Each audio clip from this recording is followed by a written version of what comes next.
എന്നോട് തൃശ്ശൂർക്കാർക്ക് ഇത്ര സ്നേഹമുണ്ടെന്ന് ഞാൻ കരുതിയിട്ടില്ലായിരുന്നു. 1956 ഏപ്രിൽ മാസം 21 തീയതിയാണ് എൻ്റെ ബർത്ത്ഡേ.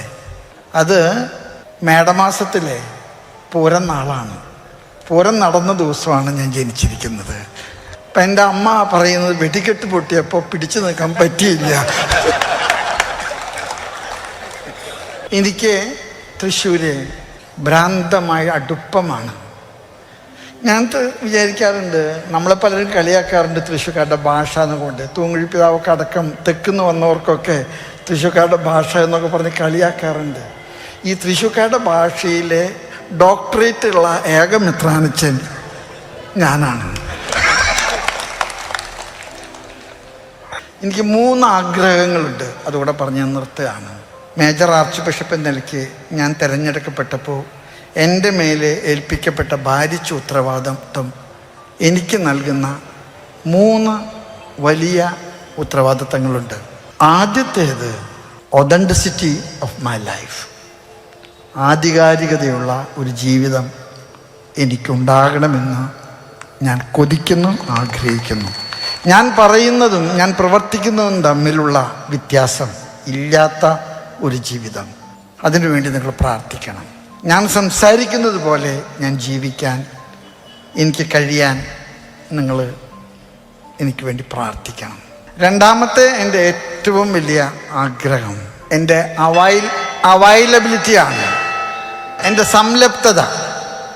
എനിക്ക് തോന്നുന്ന ആധ്യാത്മികത എന്ന് പറയുന്നത് അമ്പലത്തിൽ പോകുന്നതും പള്ളിയിൽ കയറി പ്രാർത്ഥിക്കുന്നതും നേർച്ചകാഴ്ചകൾ അർപ്പിക്കുന്നതും ഒക്കെ ആണെങ്കിൽ പോലും ഒരു നല്ല സമറായക്കാരനെ പോലെ എല്ലാവരും കൂടെ നടക്കാൻ, എല്ലാവർക്കും കരം കൊടുക്കാൻ, ജാതി നോക്കാതെ മതം നോക്കാതെ ആവശ്യമുള്ളവർക്കെല്ലാം ഞാൻ എൻ്റെ സാന്നിധ്യം ശക്തിയാക്കി കൊടുക്കാൻ ഞാൻ ആഗ്രഹിക്കുന്നുണ്ട്. അതുകൊണ്ട് തന്നെ ഞാൻ എപ്പോഴും പറയാറുണ്ട്, എൻ്റെ മെത്തഡോളജി എന്ന് പറയുന്നത് പ്രസംഗമല്ല, മറ്റുള്ളവരെ കേൾക്കാനുള്ള കൊതിയാണ്. മറ്റുള്ളവരെ കേൾക്കുമ്പോഴേ എനിക്ക് ഭയങ്കര അറിവ് വരുന്നത് പോലെയാണ് എനിക്ക് തോന്നുന്നത്. ഞാൻ പ്രസംഗിക്കാറുള്ള ഒരാളാണ്, ദീർഘമായിട്ട് സംസാരിക്കാറുണ്ട്. പക്ഷേ എനിക്കതിനേക്കാളൊക്കെ കൂടുതൽ ഇഷ്ടം മറ്റുള്ളവരെ കേൾക്കാനാണ്. മേജർ ആർച്ച് ബിഷപ്പ് എന്ന നിലയ്ക്ക് എൻ്റെ ഏറ്റവും മുന്തിയ പരിഗണന സമൂഹത്തിൽ പാർശ്വവൽക്കരിക്കപ്പെട്ടവരോടുള്ള ഐക്യദാർഢ്യമാണ്.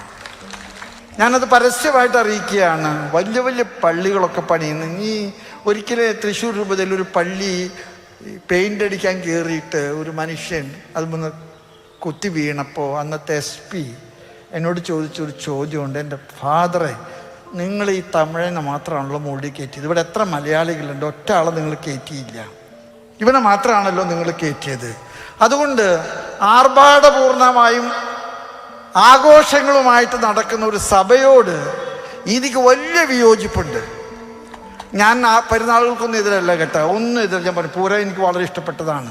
പക്ഷേ നമ്മുടെ ആവശ്യങ്ങൾക്ക് ഒതുങ്ങുന്ന കാര്യങ്ങളും മതി നമുക്ക്, ആവശ്യങ്ങൾക്ക് ഒതുങ്ങും. അതുകൊണ്ട് തന്നെ ഞാൻ എൻ്റെ പോളിസി സഭയുടെ നേതൃത്വത്തിലേക്ക് എനിക്ക് കൊടുക്കാനുള്ള എൻ്റെ കാഴ്ചപ്പാട്, മേജർ ആർച്ച് ബിഷപ്പ് എന്ന നിലയ്ക്ക് എൻ്റെ തലയിൽ വെച്ചിരിക്കുന്ന കിരീടവും ഞാൻ പിടിക്കുന്ന ചെങ്കോലും എനിക്ക് നൽകിയിരിക്കുന്ന പ്രവാചക ദൗത്യം, സഭ അനാവശ്യമായിട്ട് ആർഭാടങ്ങൾക്ക് ചെലവഴിക്കുന്ന പണം മുഴുവൻ പാവങ്ങളുടെ സമുദ്ധാരണത്തിന് കൊടുക്കാൻ സഭ കടപ്പെട്ടിരിക്കുന്നുവെന്ന് സഭ ഓർമ്മപ്പെടുത്താൻ ഞാൻ ആഗ്രഹിക്കുന്നു.